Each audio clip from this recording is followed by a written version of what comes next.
read it. And the reason it was in the New York Times is that when they read it, they found that text, 2,000 years old, that they finally figured out how to unroll the burned, charred scrap that it was and read it, was exactly word for word and jot and tittle. That's how Hebrew is. It's got what's called pointing. It's all these little marks that the Masoretic people put in later to be able to be sure they preserved it exactly as it was, and it matched 100% the same as the authoritative text in Hebrew. The same one that we just read from in English, that's the text it comes from, the Masoretic text. Well, this one they just found or just unrolled after having it for 50 years, word for word the same. So what does that mean? Why am I telling you all that stuff? The New York Times put that in their technology section as a major headline because they knew this is a really big deal. This is very important. This shows an exact copy, one more among many that we have, of how God has preserved his word, how he has kept intact things like this for so many years, and we're able to get them and to read them and to see, here again, this one validates all the other ones we got. Yes, this is the Word of God. This is what God wanted us to have. So he's carefully preserved everything that we have in our Bible. And Job is one of those books in our Bible. How many times have you sat and read through the book of Job? When was the last time you read from the book of Job? Some of you may like it and may read it a lot. Others of us maybe not so much, or we haven't spent as much time with it. And the reason is it's kind of a difficult book. So that's the first thing we want to talk about is what is the book of Job? And I think that's helpful just to give a little bit of background. We won't spend a lot of time on that, but a little bit of background that will help you in reading this book. Because what I'm going to do is to encourage you, set aside some time, read this book for yourself. Read this book to be able to make sense of, or to find out how to make sense of suffering when life doesn't make sense, when it just seems irrational. There's no reason for this to be happening that I can see. Job helps us there. So that chapter we read this morning comes again, obviously, from the book of Job. And if you think about the Hebrew Bible, there were 3 different sections. The way the Hebrew people thought about the Hebrew Bible was the law, the prophets, and the writings. And so you can see that's the way they divided it up. Within the writings, there are different books like Psalms and Proverbs, Job, Ecclesiastes, and Song of Solomon. And in that group, Job and Ecclesiastes in particular are called wisdom writings or wisdom books. So we need wisdom, right? Jesus Christ has been made to us wisdom from God. That's what we know as believers now after the coming of Christ. We know that. But even in the Hebrew Bible, you could see that one of the major places that they had in the Scriptures was for wisdom. We need wisdom from above. We need wisdom to know how to make sense out of a chaotic life experience. This is from those wisdom writings to help us make sense out of that suffering. So if you read this, if you take my encouragement and you go and say, well, I'm going to read that book myself, and you read through it, you may find it a little bit difficult. It's kind of hard sledding, as it were. It helps to keep in mind that chapters 1 and 2 are like a way to frame, or a prologue, a framing of everything else you read. So if you keep in mind that in those first 2 chapters, there's sort of a setting of the stage, and you and I as the readers, if we keep those 2 chapters in mind, we can say, well, wait a minute, Job, that's not quite what was going on. But the reason we can do that is because Job did not know what we now know. And that's, in a way, that's true of everything we read in the Old Testament. We know more now that the New Testament, the New Covenant, has been given than the readers of the Old Testament. But to understand how they read it and how they processed it, we have to make that allowance and say, wait a minute, they didn't have the four Gospels. They didn't have the book of Acts. They didn't have the epistles. They certainly didn't have Revelation. We see the whole picture. They were only able to see in part. And the part that Job saw was even less than we as readers can see, and even readers at that time could see. He only saw what was coming at him. And we know from chapters 1 and 2 where that all was coming from, and we'll mention that as we go through here. It also helps to keep in mind, if you read this, that his three friends, Eliphaz, Bildad, and Zophaz, and later the younger guy who comes along, Elihu, everything they say, everything you read that they say, is not necessarily true about Job, not necessarily true about the situation that was going on. They're basically, in some points, just making their own speculations. They're trying to understand it as well, and they're offering a classic human response to suffering. And that's where they're coming up with their answer. But we will see more than that. We will see what does God say? Was God's answer to this kind of suffering? So, the one other thing you'll notice is that Job sees what's happening as God doing these things, God causing these things to happen. When Lynn and I came back from Spain, I was able to get a job with this company, and they were going to contract me out to Lucent Technologies that used to be around. Maybe it is somewhere, but they used to be there in Atlanta. And so their hiring me as an employee was dependent on this contract with Lucent Technologies.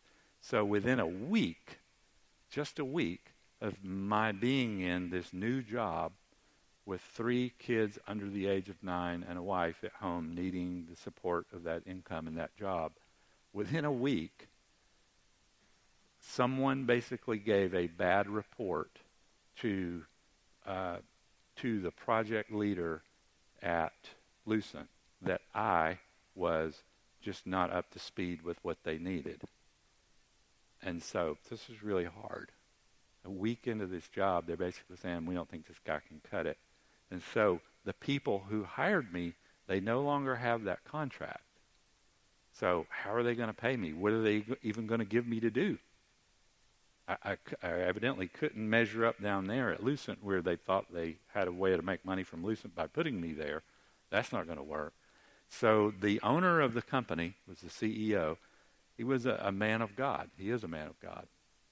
And he called me and another guy who was down there at Lucent with me. He called us into the office, and he sat us down, and he said, I don't want you to be afraid. He said, God did this, and we're going to trust God to show us what to do. Needless to say, that was encouraging to me. That was pretty comforting.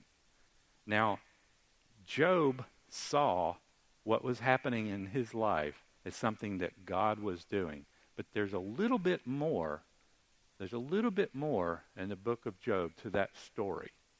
The other part to bear in mind and to keep in mind if you read chapter 1 and chapter 2 is that God was the one who had said to Satan, have you considered Job? And so Satan said, oh yeah, but if you do this, then he'll curse you to your face. And so God allowed these things to come into Job's life through the hand of Satan himself. So there's something else going on here. And so that is important to keep in mind and be careful as you read the parts of the book of Job that are Job speaking. There was another enemy, or there was an enemy in the background behind all of that. But again, Job didn't have the first 2 chapters. He didn't know. So some of what he says is obviously based on a limited scope that he could see. So we don't really know. Scholars don't know for sure who exactly wrote the book of Job.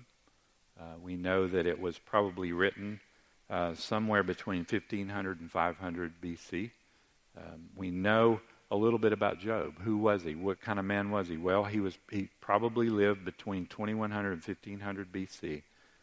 He was an elder in the city that he lived in, one who would sit by the gates, who was prominent, recognized as a leader in the community.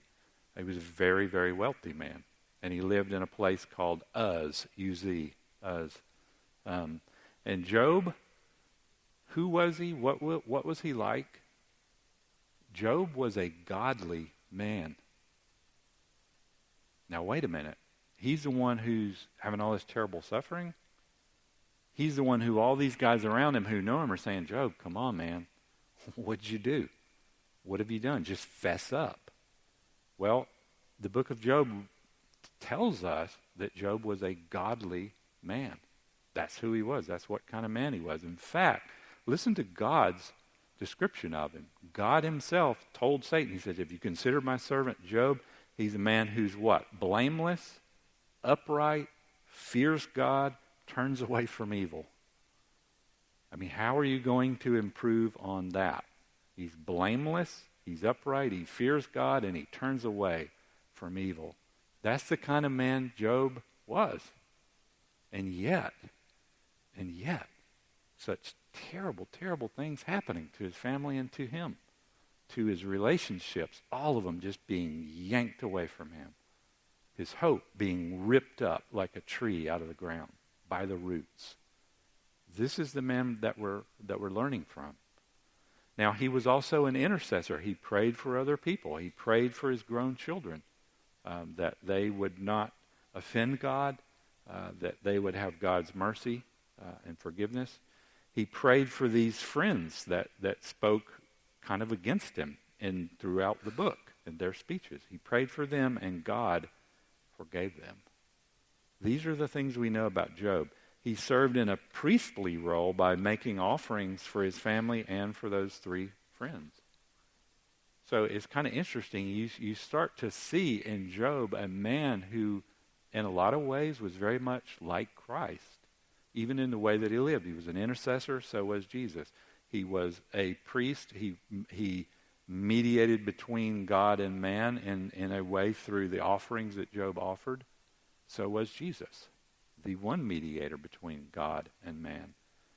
He was someone who had a lot of responsibility and ruler over a certain bit of property and wealth and people and servants and all that stuff. You could say he had a kingly role similar to Jesus. So there are amazing things about this man that we do know. But aside from that, there's three things that I think are really, really, really helpful. And this is where I want us to really dig in a little more deeply. And that's starting with the second point, that a godly man and his suffering, or a godly man's suffering. So we'll see that. We'll see how a godly man responds, and finally, how Christ enables you to respond in suffering. So one of the things we think about is the extent of Job's suffering. He lost pretty much all that he had. His adult children, they all died in a storm. His wealth, his livestock, all of those things, they died. They just died. All of it was just trashed, as we would say. It's gone. It's just taken away from him. And really the worst and most harsh part of it is his physical suffering. So there were two rounds. Like round one, Satan was allowed to do this stuff to his possessions and to his family. And in round two, Satan was allowed to even afflict the man physically. I don't really even know what boils are like, but that was one way that this situation or condition was described, that he was afflicted with boils. Whatever it was enough, it was severe enough that when his friends came to see him, when they saw him from a distance, they were like, that can't be Job. Is that Job? He was physically afflicted in some measure enough that from a distance, when his friends saw him, they did no longer recognize him. They weren't even sure it was Job. This man was suffering. I have no idea what that would be like. But he was suffering deeply, even so much so physically in pain and in ill health, that his friends didn't recognize him. And it says in the book of Job, it says, when they saw him, they saw that his suffering was very great. That much we know.